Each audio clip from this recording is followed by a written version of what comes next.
How to nourish the nervous system. How to nourish the nervous system. What do I need to do specifically to make sure that my nervous system will perform for me, make me more resilient, make me face challenges, help me to overcome my everyday hurdles, and thrive in my relationships, in my finance, and in my career? If that is what you're looking for, then this podcast is for you. So I'm going to go to this through the steps on how you can specifically nourish your nervous system and upgrade your life. So before that, let's understand that to have the life that you want, to attract the life that you want, the abundance, the goodness, the greatness that you deserve, you need to invest in having a powerful, healthy nervous system. And how do you do that? By building nerves of steel. And how do you do that? And in order to build those nerves of steel, you need to know what exactly the nervous system does. So, the nervous system has two important functions. It actually finds out whether you're in a state of safety or you are in threat. And there's also a third function, that is of connection. So, to begin with, your nervous system is constantly navigating between a state of safety and connection. It's looking at the environment and finding out whether you're safe, and if you're safe, then can you be connected? And if you're not safe, then the nervous system puts you in a fight, flight, freeze, and a fawn mode. Fight is when you are automatically geared to fight the threat. Flight is when you run away from the threat. And freeze is when you're helpless. You should go in a shutdown mode and you can't do anything about it. So you pretend as if you're dead. Now, all of this happens automatically, it's completely unconscious. The third is fawn, and fawn happens when you feel the threat is so powerful that you need to please your threat. If it's a person, you'll try to please that person, the threatening person, or you will undergo the Stockholm syndrome. Now, what happens is throughout the day, we are not having any physical threats. Most of the times, it's not the physical threats, it's psychological threats, it's unpaid bills, it's the anxiety and overwhelm at work, it's that toxic boss or a work colleague who's always around you, or maybe a family member who's narcissistic or even toxic, and there are constant stressors in your life. And so your nervous system is constantly in a FFFF mode, that is fight, flight, freeze, and fawn mode. Now, this is like running a car on accelerator and brake. It eventually breaks your car down, right? That's exactly what happens to your system as well. Because of these stressors constantly being perceived in your environment, you are running a high cortisol level in your body, which means that the stress hormone is very high. And not just that, its production is also unstable. What that does is it puts yourself in a constantly energy draining mode. And that's why you feel energy drained, because it's constantly in a survival mode.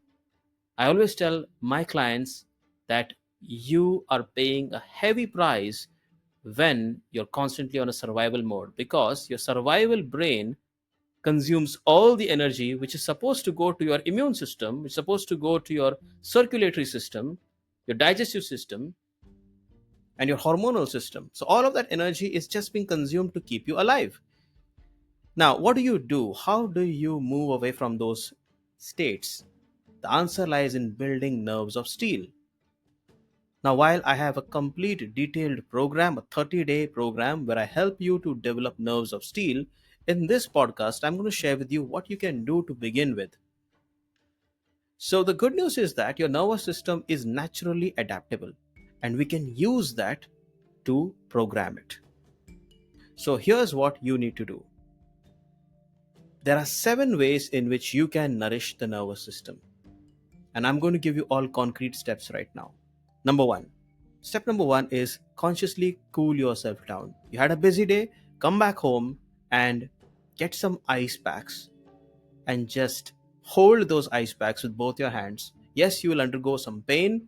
Maybe for 10 seconds, you can just hold that ice, cool it down. So, what happens is when you go in a rapid cooling mode, when you hold ice, when you clench your fist with ice, ice, that's when you go in a state of relaxation. Your vagus nerve, which is the longest nerve in your body, which connects all the vital organs, which is important to regulate your nervous system, goes in a state of rest. It gets activated. And because of that, there is a decrease in cortisol levels, because your nervous system is in constant communication with your hormonal system.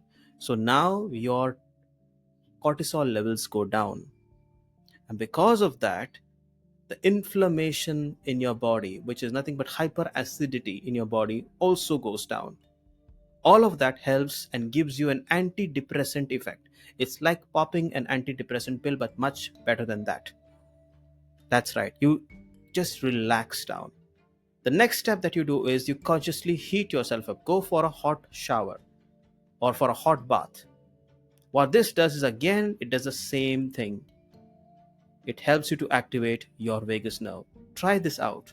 Go for something cold, clench ice, and then go for a hot water bath or maybe a shower.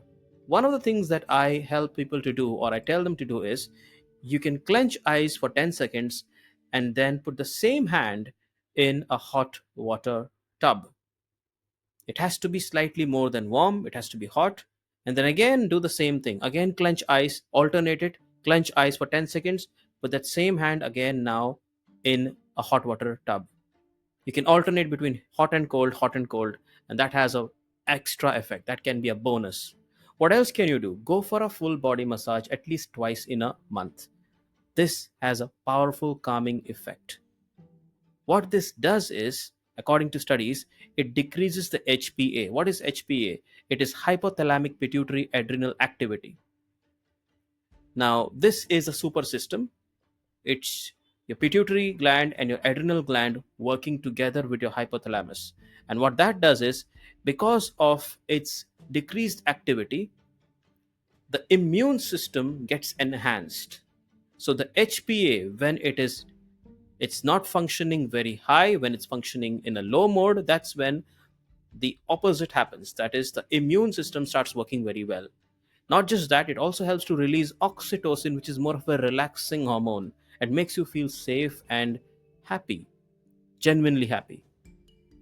The next thing that you can do is you can add magnesium. And how can you do that? Magnesium actually is very powerful because magnesium helps with your muscle relaxation and nerve functioning. It also regulates your blood pressure and supports your immune system. It has multiple functions. Now, where do you get it from?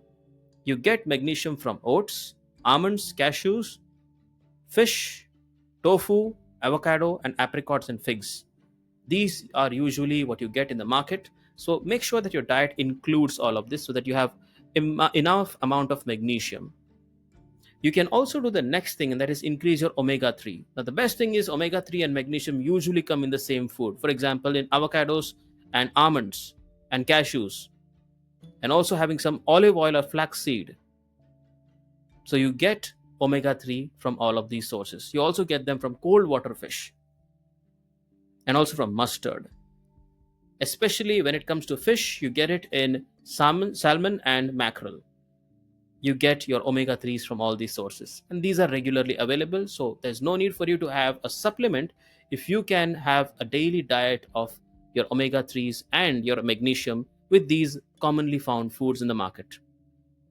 The last thing you need to do, my friends, is you need to change your relationship with caffeine, because caffeine increases your heart rate, it puts you under fatigue, and it increases your cortisol levels. You may get a temporary relaxing effect from caffeine, but then in the long term, it is actually increasing your stress. You might have noticed those moments where after having your coffee, you feel as if you're energized, and then suddenly your energy goes down. That's the downside of caffeine. So change your relationship with caffeine. Maybe you can reduce your caffeine intake or don't have any caffeine after 11 a.m. So, if I can summarize on what are the things that you can do to heal your nervous system and to nourish your nervous system, this is what you can do. Cool yourself down with ice pack, then again go through hot water shower, or maybe put your hands in hot water tub, or give yourself a hot water bath. You can alternate these two. Go for massage, a full body massage twice in a month. Add magnesium, add omega 3, and finally change your relationship with caffeine. This is what you can do to start your journey on building nerves of steel. Now, if you want to go deeper and literally go to the root cause, heal your trauma, because trauma resurfaces in your nervous system. If you want to do that, or if you want to go through a detailed process where you can heal your inner wounds, you can heal your inner child, your trauma, and also maybe inter family or intergenerational trauma, and even other sources of stress, then I invite you to go through a 30-day nervous system detox method where I go live for 30 days in the mornings and in the evenings. The timings I will share in the link below, and you can energize yourself. Hundreds of participants have been benefited from this, and you can be the next person. This is Ajay Almeida, your nervous system reset coach. Thank you for being here listening to this podcast. Have a fantastic day ahead. And share this podcast with as many people as you can. Let's heal our nervous system and collectively heal this world. Thank you.